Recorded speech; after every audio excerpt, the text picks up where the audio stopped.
পিসিঠামের কথায় অসুস্থ তিতলিকে নিয়ে পুজোয় বসল রাহুল। হ্যাঁ বন্ধুরা, এমনটাই দেখতে পাবো আমরা শুধু তোমার জন্য সিরিয়ালের আগামী পর্বে।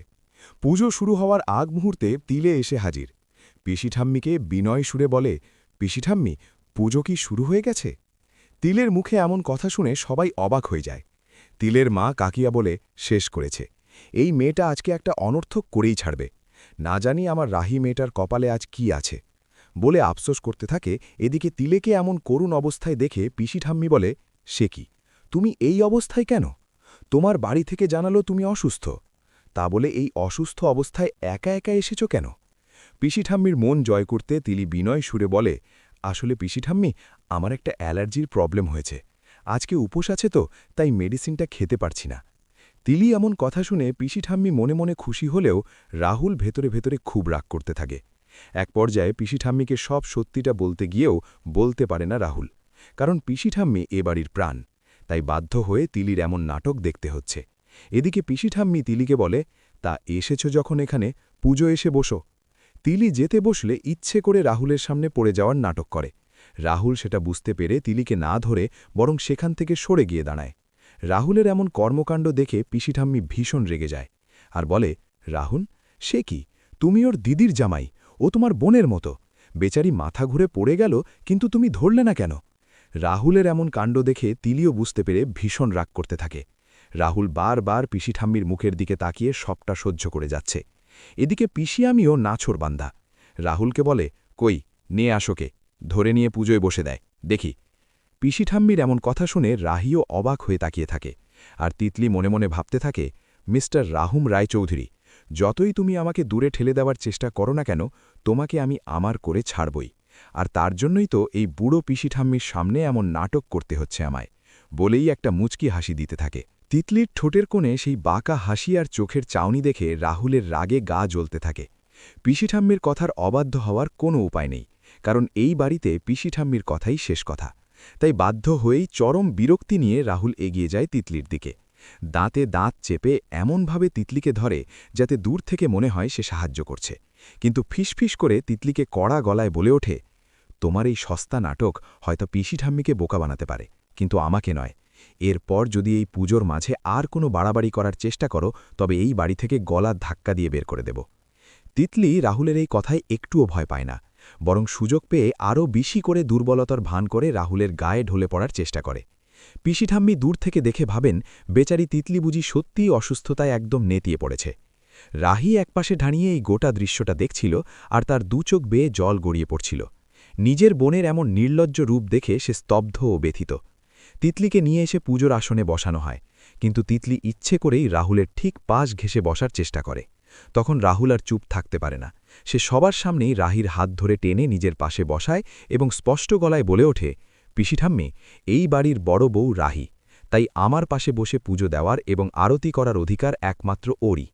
তিতলি যেহেতু অসুস্থ, ও বরং একটু দূরেই আরামে বসুক, যাতে ওর কোনো কষ্ট না হয়। রাহুলের এমন বুদ্ধিদীপ্ত কথায় তিতলির মুখটা অপমানে কালো হয়ে যায়। পিসিঠাম্মিও আর কোনো দ্বিমত করতে পারেন না, কারণ রাহুল যুক্তিসঙ্গত কথাই বলেছে। পুজো শুরু হয়। মন্ত্রোচ্চারণ আর ধূপের ধোঁয়ায় চারপাশ যখন মুখরিত হয়, তখন তিতলি বুঝতে পারে তার প্রথম ছকটা একেবারেই কাজে লাগল না।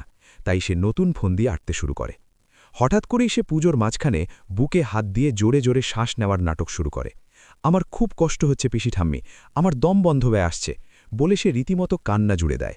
পিসিঠাম্মি ঘাবড়ে গিয়ে পুজো ছেড়ে উঠতে যান, কিন্তু রাহুল তাকে শান্ত করে থামিয়ে দিয়ে বলে, তুমি চিন্তা করো না পিসিঠাম্মি, আমি দেখছি। এরপর রাহুল তিতলির দিকে একদৃষ্টে তাকিয়ে একটা তাচ্ছিল্যের হাসি হেসে বলে, যেহেতু তোমার অ্যালার্জির মেডিসিন খাওয়া হয়নি এবং অবস্থা এতই খারাপ, আমি এখনই আমার চেনা ডাক্তারবাবুকে কল করছি, উনি এসে তোমাকে কড়া ডোজের একটা ইঞ্জেকশন দেবেন।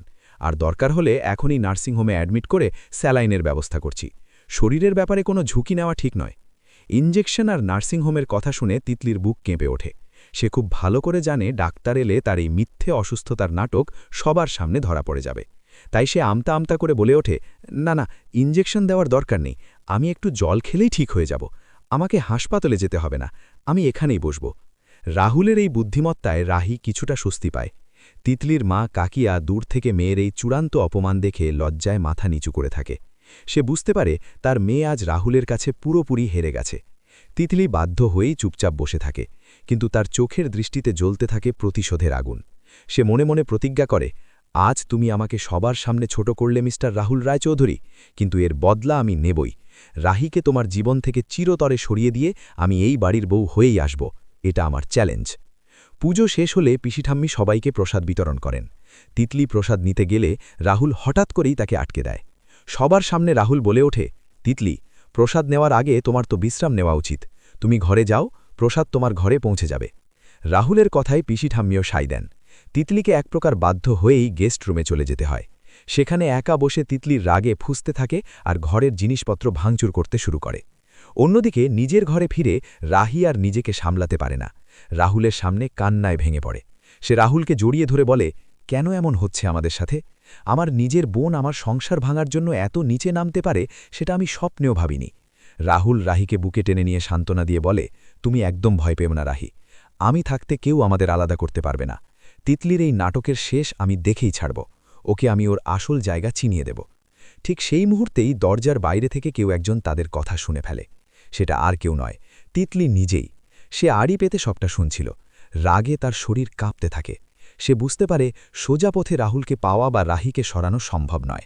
তাকে এবার এমন একটা মারাত্মক চাল চালতে হবে যাতে পিসিঠাম্মি নিজেই রাহিকে ভুল বুঝে এই বাড়ি থেকে বের করে দেয়। তিতলি চুপি চুপি পিসিঠাম্মির ঘরের দিকে এগিয়ে যায়। সেখানে গিয়ে সে দেখে পিসিঠাম্মি পুজোর ফুল গোছাচ্ছেন। তিতলি চোখে নকল জল এনে সোজা পিসিঠাম্মির পায়ে পড়ে যায়।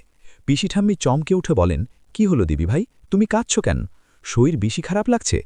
তিতলি ফুপিয়ে ফুপিয়ে কাঁদতে কাঁদতে মিথ্যে গল্পের জাল বুনতে শুরু করে। সে বলে, পিসিঠাম্মি, আমি আর এই বাড়িতে থাকব না, আমি আজই চলে যাব। পিসিঠাম্মি অবাক হয়ে কারণ জানতে চাইলে তিতলির রাহির নামে বিষোদ্গার করতে শুরু করে। সে বোঝানোর চেষ্টা করে যে রাহি ইচ্ছে করে তাকে সবার সামনে অপমান করেছে, তাকে প্রসাদ পর্যন্ত নিতে দেয়নি, এবং রাহুলের কান ভাঙাচ্ছে যাতে রাহুল তাকে ঘাড় ধাক্কা দিয়ে বের করে দেয়। পিসিঠাম্মি তো রাহিকে খুব ভালোবাসেন, তাই তিনি তিতলির কথায় পুরোপুরি বিশ্বাস করতে পারেন না প্রথমটায়। কিন্তু তিতলির মায়া কান্নায় তার মন গলে যায়। তিনি আশ্বস্ত করেন যে তিনি বিষয়টি দেখবেন। পরদিন সকালে ডাইনিং টেবিলে যখন সবাই ব্রেকফাস্ট করতে ব্যস্ত, তখন পিসিঠাম্মি হঠাৎ গম্ভীর মুখে সেখানে উপস্থিত হন। তার চোখে মুখে রাগের ছাপ স্পষ্ট। তিনি রাহিকে উদ্দেশ্য করে বলেন, রাহি, কাল রাতে তিতলির সাথে তুমি কি এমন খারাপ ব্যবহার করেছ যে মেয়েটা আজই বাড়ি ছেড়ে চলে যেতে চাইছে? তুমি নাকি ওকে প্রসাদ পর্যন্ত খেতে বারণ করেছ? পিসিঠাম্মির এই প্রশ্নে খাবার টেবিলে পিন পতন নীরবতা নেমে আসে। রাহি অবাক হয়ে পিসিঠাম্মির দিকে তাকিয়ে থাকে। সে তো কাল পুজো শেষ হওয়ার পর তিতলির সাথে কোনো কথাই বলেনি। রাহুল সাথে সাথে প্রতিবাদ করে ওঠে, পিসিঠাম্মি, তুমি কার কথা শুনে এসব বলছ? রাহি তো কাল সারাক্ষণ আমার সাথেই ছিল। তিতলি তখন একপাশে দাঁড়িয়ে আর চোখে রাহির দিকে তাকিয়ে একটা শয়তানি হাসি দেয়। শুরু হয় নতুন এক দ্বন্দ্ব। রায়চৌধুরী পরিবারে তখন এক চরম অশান্তির মেঘ ঘনিয়ে আসে। আর তিতলির পাতাই নতুন ফাঁদ থেকে রাহুল আর রাহি কিভাবে বের হবে, সেটাই এখন দেখার বিষয়।